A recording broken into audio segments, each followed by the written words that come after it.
3페이지 넘겨보시면 26페이지에 동그라미 3번에 가보시니까 제품의 원가 계산이라고 해놓고서 가로 1번에 보시면 생산 형태에 따른 분류, 가로 2번에 보시면 원가 측정 시점에 따른 분류, 가로 3번에 보시면 원가 범위에 따른 분류라는 게 나오는데 요거 얘기 좀 합시다. 자, 여러분 이제 지금 처음 배우시는 분들도 물론 계시긴 한데 처음 배우시는 분들은 앞으로 이런 거 배우나 보다 정도의 느낌으로 그냥 들으시면 되고요.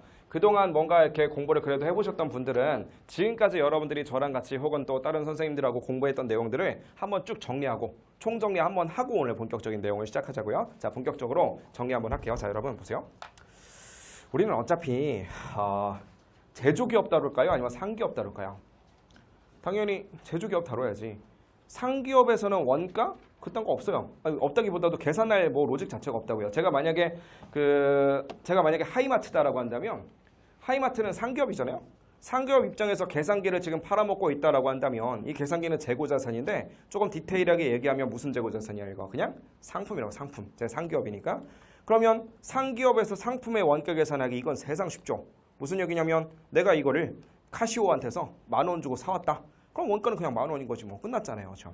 그럼 당연히 저랑 같이 원가 회계에서 배워야 되는 내용들은 다 제조기업 입장에서 도대체 이놈의 계산기 하나 만들려면 얼마를 써야 되는가 이것저것 다 분석해보자 이런 컨셉인 거잖아요. 그렇죠? 그래서 제조기업에서 이제 원가 계산하는 건 굉장히 어려운데 제조기업을 구분 지어주는 특성 상기업엔 없는데 제조기업에만 있는 건물 하나 있죠. 뭐가 있어요? 제조기업에는 공장이 있다고. 공장. 그러니까 항상 우리가 제조기업에서 원가를 이야기할 때 중심은 공장이 될 수밖에 없고요. 공장에 대해서 회계적으로 나타낸다라고 한다면 제공품, 우리 워크 인 프로세스, 그렇죠? WIP 관련된 이런 T 계정을 하나 그리게 됩니다. 이렇게. 그죠?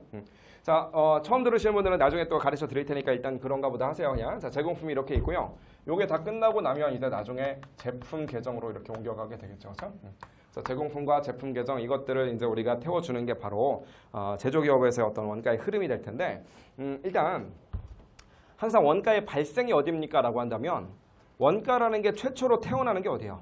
원가가 최초로 발생하는 거. 당연히 우리는 제조 원가가 관심이 있는 거니까 공장이나 공장. 여기서 태어난다고요. 그럼 여기서 언제 원가가 불어날 겁니까? 라고 한다면 여기 있는 건 기초 밸런스고요.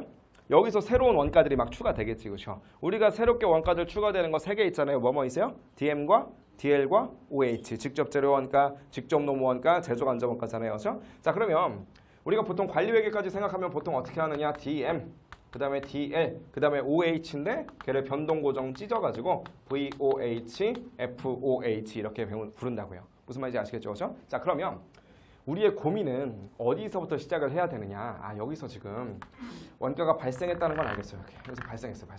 이게 지금 원가의 발생이라고 이렇게. 원가 발생. 원가가 최초로 여기서 발생했는데 이 발생한 원가들을 어떻게 뿌려줄 거냐면 일부는 완성을 시켰을 거고요. 일부는 기말의 미완성으로 그냥 남아있을 거 아니겠어요. 이렇게. 완성된 것은 다시 일로 흘러가가지고 판매된 거는 여기로 가야 될 것이고 아직도 미판매된 거다라고 한다면 여기로 이렇게 넘어가야 될 거 아니겠어요. 그렇죠? 그럼 결론적으로 만약에 기초가 없다라고 한다면 여기서 발생한 이 금액들을 가지고 얘랑 다 채워나가야 되는데 문제는 뭐냐면 채워나가려면 금액을 막 찢어야 되잖아요. 이렇게. 이게 100원이었다라고 한다면 여기다 뭐 50 하든지 뭐 80, 20 하든지 뭔가 로직이 있어야 찢을 거 아니겠어요. 그렇죠? 자, 그러면 이거를 찢는 로직이라는 게 큰 그림에서 보면 뭐에 따라 다를 거냐라고 했을 때 업종마다 다르대요. 업종마다. 무슨 말인지 아시겠죠? 그렇죠? 그러면 우리가 대체 뭐 만드는 회사냐에 따라서 이걸 찢는 로직이 다르다면 업종이 뭐냐를 좀 살펴봐야 되는데 예를 들어서 우리 회사가 뭐 만드는 회사냐면 배를 만드는 회사예요. 비행기를 만드는 회사고요. 건물을 만드는 회사입니다. 그럼 이거 찢을 때 무슨 로직을 가지고 찢을까요? 무슨 원가 계산을 써야 돼요? 배나 건물이나 비행기다 그러면 개별적으로 따로따로 원가 계산을 해야 된다고요. 그래서 등장한 게 바로 개별 원가 계산입니다. 개별 원가 계산이죠. 개별 원가 계산이라고 하는 게 등장해요. 그렇죠?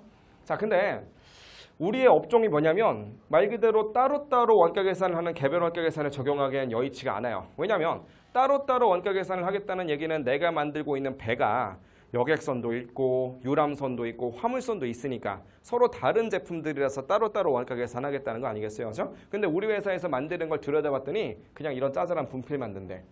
분필을 짜잘하다 보니까 그냥 틀에다 찍어가지고 막 대량 생산하고 있거든요. 대량으로 분필을 한 100만 개 정도 생산하고 있는데 걔네들 하나하나를 원가 계산 개별적으로 하겠다? 이게 더 말이 안 되는 거니까 결론적으로 그냥 퉁쳐서 갑시다 라고 하는 원가 계산도 있죠. 걔를 뭐라고 부르는 거야? 걔를 종합 원가 계산이라고 부르는 거죠. 이렇게. 그래서 결론적으로 우리는 개별 원가 계산이 있고 종합 원가 계산이 있어서 얘네 둘을 다 할 줄 아셔야 돼요. 그렇죠? 시험에서는 뭐가 더 중요해요? 시험에 훨씬 더 많이 나오는 것은 얘가 진짜 많이 나와요. 종합 원가 계산이. 무슨 말인지 아시겠죠? 그렇죠? 네. 그래서 개별 원가 계산이랑 종합 원가 계산이 있는데 자 보세요. 실무적으로 뭐가 더 어렵겠어요? 실무적으로 뭐가 어려울까요? 아니 이건 건물 원가 계산이고요. 분필 원가 계산이라니까요. 당연히 누가 더 어려워야 돼요? 당연히 이게 어렵지. 실무적으로 이거 되게 어려워요. 실무적으로는 어렵고 얘는 되게 쉬워요. 자 이게 왜 그러냐면 보세요. 아까 전에 했던 얘기랑 연결이 되는 건데 종합 원가 계산은 똑같은 애들을 그냥 막 찍어내는 거라며. 그럼 원가 계산은 어떻게 하겠어요? 상식적으로. 어차피 맨날 똑같은 거 만드니까 여러분들이 회계팀장이다라고 할지라도 그냥 뭔가 엑셀이 됐든 아니면 컴퓨터의 시스템이 됐든 뭔가 전형적인 어떤 프로토콜을 딱 심으면 되겠죠. 어차피 똑같은 걸 만드는 거니까 그냥 심어 놓고 거기다가 우리의 생산 데이터들을 막 집어넣어요. 그러면 컴퓨터가 알아서 그냥 다 계산해 준다고. 그러다 보니까 종합원가 계산을 쓰는 그런 회사다라고 한다면 회계팀이 별로 그렇게 할 게 없어요.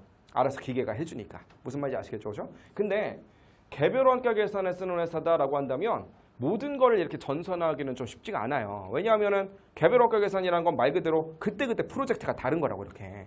그러니까 여객선을 만드느냐 유조선을 만드느냐에 따라서 프로토콜이 달라야 될 테고 여객선이라고 해서 다 같은 여객선이냐 작년에 만들었던 거랑 올해 만든 거랑 또 다를 거 아니겠어요 스펙이. 그러다 보니까 얘네들이 막 일괄적으로 그냥 이렇게 하면 원가 계산 되겠다라는 프로토콜을 심는다는 게 쉽지가 않다고 이렇게. 그래서 얘네들은 할 게 되게 많아요. 그래서 실무적으로는 얘가 되게 어려운데 이제 문제는 뭐냐면 그런 실무적인 어려움들 있죠. 하나하나 프로토콜을 심어야 되는. 그런 걸 우리한테 물어볼 수는 없을 거 아니겠어요. 시험장에서. 그러다 보니까 그런 실무적인 어려움을 절대로 물어볼 수가 없어서 얘는 오히려 우리 입장에서 할 만해요. 왜냐하면 어떤 상황을 줄 거 아니야. 우리가 지금 이렇게 생긴 어떤 것들을 만들고 있는데 지금 상황이 어떠합니다. 실무적으로 그걸 다 따라가야 되겠지만 실제 시험에서는 그런 관련된 내용들을 자세하게 자료에서 줄 테니까 하라는 대로만 하면 되기 때문에 오히려 얘는 할 만하시다고요. 여러분들이. 무슨 말인지 아시겠죠? 그죠? 근데 오히려 처음에 얘를 많이 헤매하세요. 자, 얘를 잘할 수 있는 방법은 하나라고요. 얘 어떻게 하면 잘해요? 얘는 실무적으로 누가 해준다고요? 기계가 해준다며. 그럼 우리가 뭐가 되자? 기계가 되면 돼요. 그냥 5단계법이라고 하는 건 기계가 알아서 그냥 기계는 그냥 1단계에서 뭐 해라 2단계에서 뭐 해라 이런 것들 딱딱 알려주니까 지가 알아서 하는 거잖아요. 이렇게. 그럼 우리도 기계적으로 1단계 이거 2단계 이거 진짜로 기계적으로 될 때까지 열심히 노력하시면 된다고요. 다만 그 5단계법이라는 게 익숙하지 않으면 1, 2, 3, 4, 5라는 것을 연습하려고 하다 보면 낯설어서 아무래도 처음엔 좀 힘들겠죠. 무슨 말인지 아시겠죠? 그렇죠? 하지만 그게 이제 익숙해진다 그러면 기계적으로 풀 수 있어서 오히려 요거에서 점수를 많이 올리셔야 된다. 그렇게. 무슨 말인지 이해되죠? 그렇죠?